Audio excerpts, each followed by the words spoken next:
Hello everyone. तो आज हम पढ़ेंगे मोस्ट इम्पॉर्टेंट 15 लैटिन मैक्सिम जो हर कॉम्पिटिटिव एग्जाम के लिए इम्पॉर्टेंट है।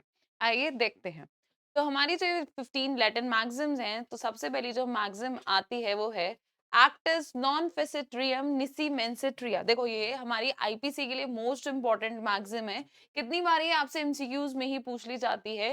तो ये क्या कह रही है? An act does not make a person guilty, कि एक्ट पर्सन को गिल्टी नहीं बनाता अनलेस उसने क्या है, गिल्टी माइंड से नहीं किया है।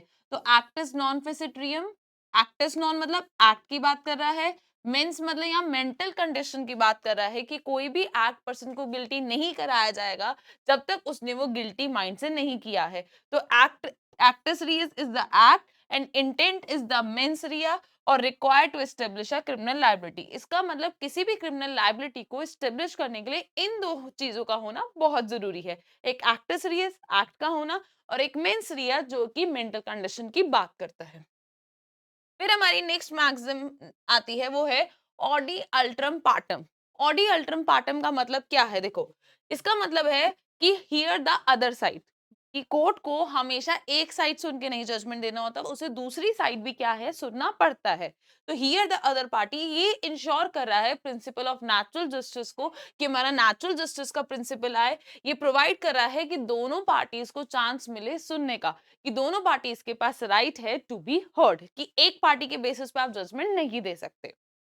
नेक्स्ट है नेमो जुडिक्स इन कॉजा सुआ। इसका मतलब क्या है कि no one should be a जज इन देयर ओन केस, कि कोई भी पर्सन अपने ही केस में जज नहीं बन सकता, इसलिए बोला नेमो जुडिक्स कॉजा सुआ। इसका मतलब ये प्रिवेंट कर रहा है कॉन्फ्लिक्ट ऑफ इंटरेस्ट। ऑब्वियसली बात है, अगर मेरे पास जजमेंट आएगा तो वी विल फेवर, वो फेवर करेंगे, तो इसलिए उस इंटरेस्ट को, वो कॉन्फ्लिक्ट को क्या कर रहा है, खत्म कर रहा है। फिर बात आती है, फिर नेक्स्ट मैक्सिम है इग्नोशिया जूरिस नॉन एग्जीक्यूटेड।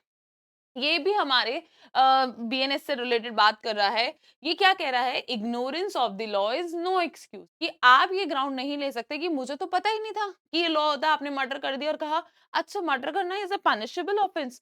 तो आप ये नहीं कह सकते, इसलिए कहा जाता है ignorance of face it is excusable but ignorance of law is not excusable, कि कोई भी सिटीजन एक्सपेक्टेड, कि आपसे एक्सपेक्ट किया जाएगा कि you are aware about the law, इसलिए इग्नोरेंस को डिफेंस नहीं ले सकते।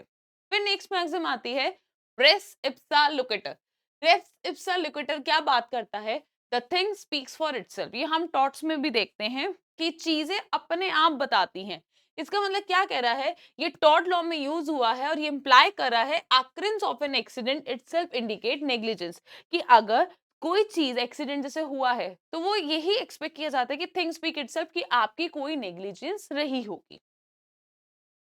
Next is de minimis non curat lex. ये भी हमारी बीएनएस का है। इसमें ये कह रहा है कि law does not concern itself with trifle, कि हम यहाँ पे ट्रिफल एक्ट्स की बात नहीं करते, ये जो छोटे मोटे से होते हैं, जैसे कि हमने गलती से किसी का फोन उठा लिया अपना समझ के, हमने कहा ओ सॉरी मैंने आपका ले लिया, क्योंकि वो किसके अंदर आएगा, वो इसी के अंदर आएगा कि कोर्ट जो है एंटरटेन नहीं करते उन मैटर्स को जो क्या है, बहुत ही ट्रिवियल होते हैं, बहुत ही छोटे अपराध होते हैं, टू अवॉइड, कि जिससे कि हमारी जो जुडिशियल रिसोर्सेज हैं उनको हम अवॉइड कर सके। नेक्स्ट इज यूबी जस इबिरिमेंडियम। ये हमारा कौन सा आर्टिकल बात करता है? ये है हमारा article 32 of Indian constitution. Article 32 of Indian constitution, जिसमें जिसको हम बोलते हैं कि ये one of the most important article है, क्योंकि जहां हमारे पास सारे फंडामेंटल राइट्स ही हैं, अगर उनका वॉयलेशन होता है तो जो उनका वॉयलेशन होगा तो हम कहाँ जाएंगे? इस आर्टिकल 32 में ही जाएंगे, कि where there is a right, जब हमें राइट्स मिले हैं 14 है, 15, 16, 17, जो ये राइट्स मिले हैं तो उनकी रेमेडी कहाँ है? ये है आर्टिकल 32। तो इसी को हम बोलते हैं यूबी जस इबी रिवेंडियम, कि कोर्ट इंश्योर करता है कि रेमेडी है एवरी लीगल राइट की, कोई भी अगर लीगल राइट वॉयलेट हुआ है तो उसकी रेमेडी है। नेक्स्ट इज पैक्टा सुन सर्वेंडा। पैक्टा सुन सर्वेंडा जो ये हमारे बात कर रहा है कॉन्ट्रैक्ट की, कि एग्रीमेंट्स कॉन्ट्रैक्ट की कह लो, नहीं तो ये इंटरनेशनल लॉ में बहुत यूज होता है। इसके ऊपर एक सेपरेट वीडियो भी है, डू चेक।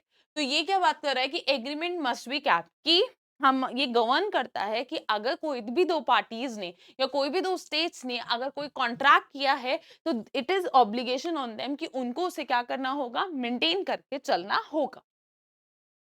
नेक्स्ट मैक्सिम बात करता है volenti non fit injuria. Volenti non fit injuria का मतलब है कि अगर कोई पर्सन, ये भी हमारी बीएनएस से बात करता है, अगर किसी पर्सन ने वॉलेंटरी अपनी सहमति से दिया है कि हाँ, जैसे डॉक्टर्स क्या करते हैं, कोई अगर ऑपरेशन होता है तो पहले साइन करवा लेते हैं कि अगर कुछ भी मिसहैप होता है we are not responsible.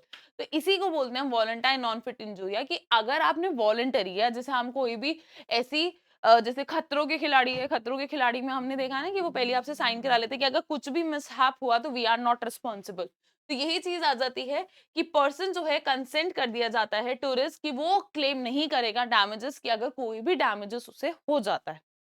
Next is nemo dat quod non habet. इसका मतलब क्या है? No one can give what they do not have.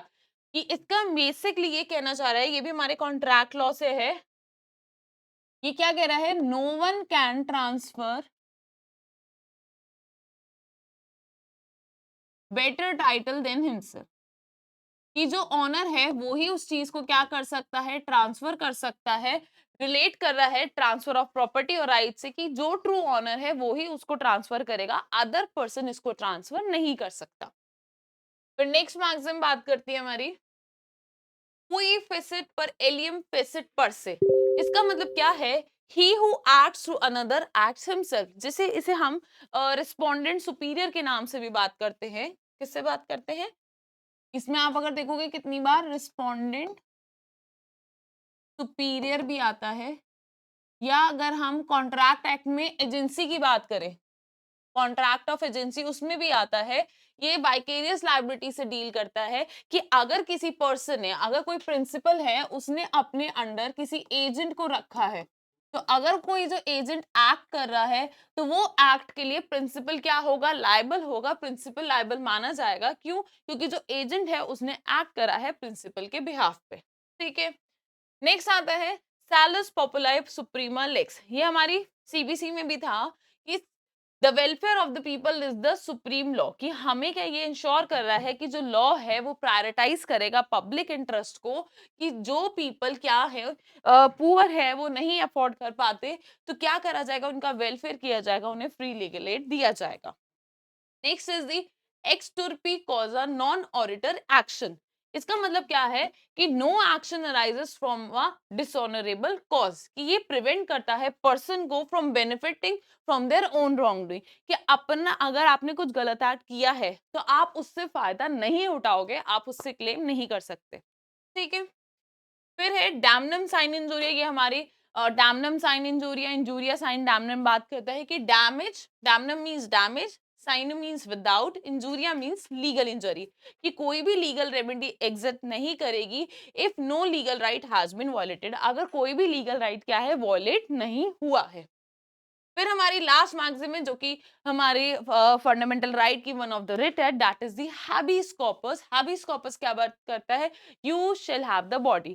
कि आपके पास बॉडी या रिप्रेजेंट होने का राइट है। ये प्रोटेक्शन प्रोवाइड कराता है कि अगर कोई भी अनलॉफुल डिटेंशन होता है, यू हैव द बॉडी, आप उसके अगेंस्ट क्या करा सकते हो? रिट इशू करा सकते हो। तो ये थी हमारी 15 important Latin Maxim's. Thank you.